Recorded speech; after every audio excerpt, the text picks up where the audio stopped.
이번 시간에는 생물과 환경에 대해서 정리해보는 시간을 가져보도록 하겠습니다. 교과서는 과학책 44쪽, 45쪽을 펴서 준비하시면 됩니다. 그리고 오늘은 실험 관찰 21쪽을 함께 펴서 오늘 배운 내용을 정리를 하면서 공부를 해보도록 하겠습니다. 먼저 44쪽에 있는 제일 왼쪽에 있는 생태계는 어떻게 구성되어 있을까요를 보도록 하겠습니다. 우리가 예전에 공부했던 기억을 떠올리면 생태계라는 건 과연 어떻게 말을 할 수 있을까요? 맞아요. 생태계는 영향을 주고받는 여러 가지 요소들이 있었죠. 그런데 어떤 것들이 서로 영향을 주고받느냐? 생물 요소와 비생물 요소가 서로 영향을 끊임없이 주고받는 우리가 살고 있는 이 장소를 말하고 있지요. 자, 그럼 밑에 볼게요. 밑에 보면 생물 요소와 비생물 요소가 이렇게 표로 아주 보기 좋게 나누어져 있어요. 생물 요소와 비생물 요소로 나눠져 있죠. 우리가 실험 관찰에도 지금 생물 요소와 비생물 요소에 대해서 한번 적어보도록 할 거예요. 실험 관찰을 계속 펴서 우리 같이 공부를 해볼 겁니다. 자, 먼저 생물 요소에서는 세 가지가 있었죠. 바로 생산자, 소비자, 분해자. 이렇게 세 가지가 있었습니다. 생산자 먼저 볼게요. 생산자는 이게 중요했어요. 생산자는 햇빛을 이용하여 살아가는데 필요한 양분을 스스로 만드는 생물. 여기서 보면 식물들이 나오죠. 옆에도 나무가 예시로 나와 있는데 생산자에서 진짜 중요한 용어가 스스로 양분을 만든다는 게 진짜 중요했어요. 자, 그럼 두 번째 소비자를 볼게요. 소비자 스스로 양분을 만들지 못해요. 생산자는 스스로 양분을 만드는 식물들을 얘기했는데 이제 소비자는 스스로 양분을 만들지 못하죠. 그래서 다른 생물들을 먹이로 해서 살아갑니다. 그래서 어떤 동물들을 우리가 소비자라고 하고 그 동물들에서 또 먹고 먹히는 관계에 의해서 1차 소비자, 2차 소비자, 3차 소비자 이런 식으로 나누었어요. 자, 그래서 여기 예시로는 귀여운 참새가 나와 있네요. 자, 그럼 세 번째 분해자 볼게요. 생물 요소에서 생산자, 소비자, 분해자 이렇게 세 가지로 나눈다고 했는데 분해자는 위에 있는 생산자, 소비자와는 조금 더 성격이 달랐죠. 죽은 생물이나 배출물을 분해하여 양분을 얻는 생물이라고 나와 있어요. 대표적인 예시로는 여기 버섯이 나와 있죠. 버섯을 분해자라고 기억을 하면 됩니다. 만약에 세상에 분해자가 없다면 이제 죽은 생물이라든지 아니면 배출물들을 분해해주는 요소가 없으니까 우리 세상에는 이제 죽은 생물들로 가득 차게 돼버린다고 우리가 배웠잖아요. 그래서 이제 이 생물 요소 세 가지, 생산자, 소비자, 분해자 이 세 가지 중에 한 가지도 빼놓지 않고 여러분이 기억을 하면 돼요. 자, 그럼 다음 비생물 요소를 볼게요. 우리가 방금 생물 요소를 봤는데 비생물 요소도 여러 가지가 있었죠. 대표적인 예시로 온도, 햇빛, 물, 흙, 공기 이런 것들이 있었습니다. 뭐 습도라고 해도 되고 땅에 있는 돌 이런 여러 가지 것들도 우리가 비생물 요소라고 할 수가 있어요. 자, 밑을 볼게요. 자, 생태계는 살아있는 생물 요소와 살아있지 않은 비생물 요소로 구성되어 있다. 이거를 꼭 기억해 두면 됩니다. 자, 그럼 밑을 볼게요. 밑에는 생물은 어떤 먹이 관계를 맺고 있을까요?가 나와 있습니다. 이 실험 관찰을 하면서 여러분들이 보면 되겠습니다. 자, 여기 보면 먹이 사슬과 먹이 그물이 나오죠. 먹이 사슬과 먹이 그물은 이렇게 생물들이 먹고 먹히는 관계가 나온다는 건 공통점이지만 이렇게 한 방향으로 가고 있느냐 아니면은 막 여러 방향으로 가고 있느냐 이게 차이점이었죠. 그래서 우리가 먹이 그물과 먹이 사슬의 차이점을 알고 있으면 돼요. 자, 그럼 밑에를 한번 볼게요. 실제 생태계에서 생물의 먹이 관계는 먹이 그물의 형태이다. 우리가 처음에는 먹이사슬에 대해서 배웠죠. 선생님이 동그라미 쳐볼게요. 이렇게 먹이사슬에 대해서 배웠다가 이 먹이사슬이 여러 개 얽혀있는 이 먹이 그물에 대해서 배웠어. 근데 실제 생태계에서는 우리가 먹이사슬 하나로만 이루어져 있는 게 아니라 이렇게 먹이 그물로 여러 생물들이 서로 먹고 먹히는, 서로 먹이가 되는 이런 식의 복잡한 먹이 그물로 이루어져 있다는 거 여러분들이 알아두면 됩니다.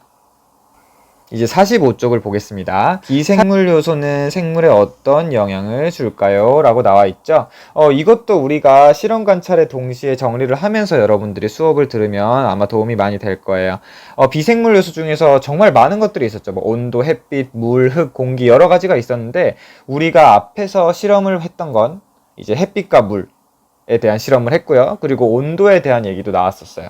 자, 그럼 일단 햇빛과 물, 선생님 동그라미 쳐볼게요. 이렇게 햇빛과 물로 한 실험은 우리 콩나물을 이용해서 실험을 했죠. 그래서 햇빛이 있을 때, 또 햇빛이 없을 때, 물이 있을 때, 물이 없을 때 이렇게 비생물 요소가 생물에게 어떤 영향을 주는지 공부를 했었습니다. 한번 간단하게 이야기를 하면 햇빛이 있을 때는 일단 초록색으로 변하는 모습을 볼 수가 있었어요. 콩나물이 이렇게 햇빛이 있을 때는 콩나물이 초록색으로 변했고 옆에 보면 햇빛이 이렇게 없을 때는 초록색으로 변하지 않았어요. 자, 그리고 이제 물을 볼게요. 물을 주었을 때는 콩나물은 키가 자랐죠. 선생님이 물을 준 것만 이렇게 표시를 해볼게요. 물을 준 건 콩나물이 이렇게 쑥쑥 자랐어요. 그런데 옆에 물을 주지 않은 콩나물은 이렇게 많이 자라지도 않고 오히려 시드는 모습을 우리가 볼 수 있었어요. 그래서 비생물 요소가 이렇게 생물 요소에게 영향을 주는구나 알면 되고, 오른쪽에 보면 온도 나와 있죠. 온도 역시 생물에게 영향을 줍니다. 어떤 영향을 주냐면 대표적인 예시로 철새가 있죠. 먹이를 구하거나 번식을 하기에 적절한 온도인 곳으로 철새는 이동을 합니다. 그렇게 온도도 생물에게 영향을 준다는 거 여러분들 알아두면 됩니다. 자, 그럼 밑에 한번 볼게요.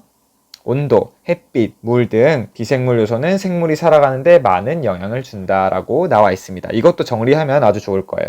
자, 밑을 보겠습니다. 생태계를 보존하려면 우리가 어떤 일을 해야 할까요? 라고 나와 있죠. 자, 생태계를 보존하려면 우리는 다양한 노력을 해야 됩니다. 국가적으로도 노력해야 되고 사회적으로도 노력해야 되고 우리 개인적으로도 노력을 해야겠죠. 자, 밑에 볼게요. 첫 번째, 일회용품 사용을 줄인다. 이거 정말 중요하죠. 일회용품은 쓰레기가 정말 많이 나오기 때문에 우리가 일회용품 사용을 줄여야 됩니다.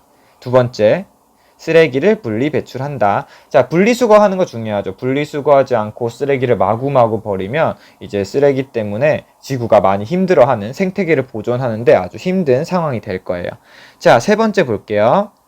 자전거를 이용한다. 우리가 가까운 거리나 이런 곳은 걸어 다니거나 자전거를 이용해서 생태계를 보존하는 자세를 가져야 됩니다. 자, 네 번째, 나무를 심는다. 나무를 이용해서 우리가 깨끗한 공기를 마실 수 있게 노력을 해야 합니다. 퀴즈를 한번 풀어볼게요. 자, 1번. 다음 생물 요소를 생산자, 소비자로 분류하고 가능한 먹이 사슬을 만들어 봅시다. 라고 나와 있죠. 여기 보면 생산자. 아주 잘 분류되어 있네요. 생산자는 스스로 양분을 만드는 식물과 같은 생물들을 말했죠. 자, 그럼 우리가 먹이 사슬을 한번 만들어 볼게요. 첫 번째, 그러면 생산자가 제일 먼저 아마 오겠죠? 그럼 기호를 옮겨서 첫 번째로 일단 선생님이 옮겨봤어요. 자, 그럼 이 생산자, 식물을 먹는 다른 소비자가 필요하겠네요. 그럼 이 식물을 누가 먹을까요? 그렇죠. 여기 있는 애벌레가 생산자를 먹이로 삼겠죠. 자, 그럼 이 애벌레를 먹는 또 다른 소비자는 무엇이 있을까요? 맞아요. 리을. 이렇게 옮겨주고, 그럼 마지막, 이 리을의 동물을 먹는 최종 소비자는 누굴까요? 그렇죠. 여기 무시무시하게 생긴 뱀이 있네요. 뱀을 마지막으로 해주면 정답을 확인해 볼게요. 정답이네요. 2번. 빈칸 안에 알맞은 말을 고르세요. 자, 스스로 양분을 만들지 못하고 다른 생물을 먹이로 하여 살아가는 생물을 뭐라고 합니까? 그렇죠. 소비자라고 하죠. 자, 다음. 생태계에서 생물의 먹이 관계가 사슬처럼 연결되어 있는 것을, 너무 쉽죠? 사슬처럼 연결되어 있는 건 먹이 사슬이라고 합니다. 자, 세 번째 볼게요. 어떤 지역에 살고 있는 생물의 종류와 수가 균형을 이루면 안정된 상태를 유지하는 걸 뭐라고 할까요? 그렇죠. 생태계 평형이라고 합니다. 정답을 확인해 볼게요. 맞았네요. 우리가 이렇게 생태계 평형이 가끔씩 깨질 때가 있잖아요. 그래도 자연은 여러 가지 노력을 통해서 오랜 시간이 걸려서라도 생태계 평형을 유지하려고 합니다. 3번입니다. 생물과 환경 단원에서 배운 내용을 정리한 것입니다. 맞으면 O, 틀리면 X를 누르세요. 자, 1번 볼게요. 공벌레가 몸을 둥글게 말아서 보호하는 것은 환경에 적응한 모습이다. 자, 이건 O일까요? X일까요? 자, 그렇죠. 정답은 O였죠. 왜냐하면 공벌레는 주변에 있는 포식자들한테 먹히지 않기 위해서 몸을 둥글게 말아야 되는, 적응을 해야 되는 모습이죠. 자, 2번 볼게요. 유조선의 기름이 유출되어 물이 오염되면 숲에 사는 생물의 서식지가 파괴된다. 자, 유조선의 기름이 이제 유출이 돼서 생물들이 고통받는 모습을 보았는데, 이제 그곳은 어디였나요? 기름이 유출된 곳은? 그렇죠. 바다에서 이제 기름이 유출이 됐죠. 여기 2번에 앞부분 보면 유조선이라고 나와 있는데 이거는 이제 배, 이제 바다에 떠 있는 배를 말하는 거니까 여기는 숲이라고 나와 있네요. 숲이 아니고 바다니까 이건 X를 하겠습니다. 자, 3번. 자전거를 타면 배기가스가 나오지 않으므로 공기가 오염되는 것을 막을 수 있다. 맞아요. 우리가 일반적으로 타는 이렇게 페달을 밟아서 이용하는 자전거는 배기가스가 나오지 않죠. 그럼 이것도 정답은 오겠네요. 정답을 확인해 보겠습니다. 정답입니다. 자, 오늘은 우리가 생물과 환경에 대해서 복습하는 시간을 가져보았어요. 여러분들이 오늘 배운 내용들을 토대로 실험 관찰에도 역시 정리를 하면서 공부를 한다면 아주 많은 도움이 되었을 겁니다. 이렇게 2단원 생물과 환경은 선생님과 함께 공부를 열심히 해보았고요. 이제 다음 단원에서도 선생님과 함께 이제 여러 가지 자료를 보면서 즐겁게 공부하도록 합시다. 자, 오늘도 수고 많았습니다.